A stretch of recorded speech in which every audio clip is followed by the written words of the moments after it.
Hey Gameheads, and welcome to another episode of Mobile Game Reviews. It's your host P-Dog, and today we'll be taking a look at quite the special game, a long-awaited sequel in what seems like forever, Plants vs Zombies 3. Come on, let's talk about this game, shall we?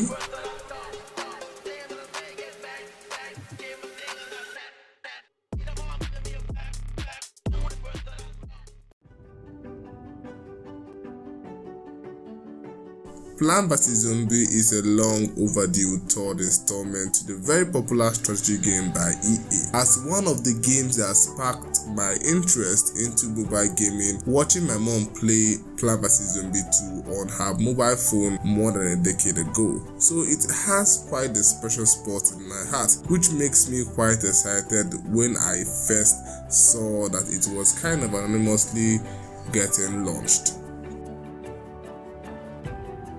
The Plants vs Zombies series has had its fair share of wacky stories that seem to get crazier with each installment, with their first game being pretty much just defending Dave from Dr. Zomboid and his army of undead. The second game is even more crazier, with time travel that expands the game infinitely. But this time, you are trying to save the town of Neighborville covered in a delirious inducing fog by our reoccurring antagonist, Dr. Zomboid. Also, the main character being Dave, a genius yet glutton redneck scientist that loves tacos, has shifted a bit with the introduction of his niece, Patrice, whose return from summer camp kickstarts the entire story. In the actual gameplay, the tower defense logic that the game has run on for many years doesn't really change. The graphics and art may have been tweaked here and there, being more polished, and the art style changing a bit to a more cartoony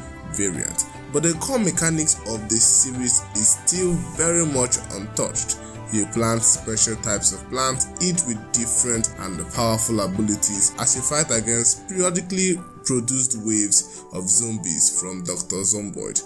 That's pretty much the gist of the game. It's wacky, fun, hilarious, and that nature has gotten it a very strong fan base. Unlike most games that are released, it's not forgiving or warming towards beginners. I say this because it doesn't spend too much time in its tutorial like explaining the abilities of each plant, because it kind of expects you to know the characters and their abilities quite well, which I find nice because I'm a long-running player and tutorial hell is a real thing, and it didn't try to hold my hands or anything. It does know it's a popular franchise and it sticks to that. The game does add a few new mechanics here and there, and some of which I'm a bit skeptical of, like it being an online game, having a mild town building simulation mechanics embedded, where each battle gives you resources to build stuff, and the addition of a stamina bar. It's kind of hard to give an unbiased take because it's one of those nostalgia-inducing games, but if I had to point out stuffs, well, there's a kind of a shift in the story and mechanics of the game, which might throw some people off. The fact that the game is now mostly online isn't also a good look. These games have no need to be online. The town building mechanic isn't also necessarily important, but fits right into the story, so it doesn't really tick me off that much, except if that mechanic becomes a criteria for cash grabbing. If I had to point out an issue or dislike towards the game, it would be of course the addition of a stamina bar, meaning each time you lose the game your stamina reduces, which leaves you to wait long hours for it to refill. I know it's not technically long hours, but yeah, it feels like long hours.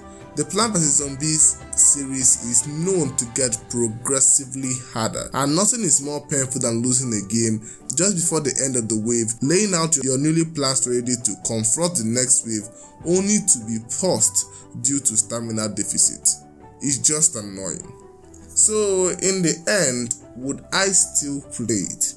Yes I would, and I also would recommend anyone to try the game out. It's free, so there isn't much harm in checking it, especially if you are a player of the previous game. That way you are literally obligated to play it.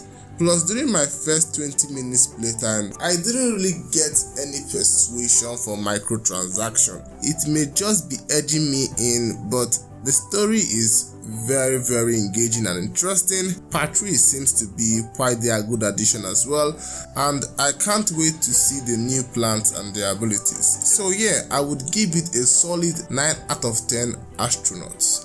So which game will I cover next? Write down those thoughts in the comment section, hit the like button, subscribe, share, do anything to make this channel grow if you really like my videos. Check out other videos on the screen for more videos from the channel, and I will see you in the next one. I'm out though.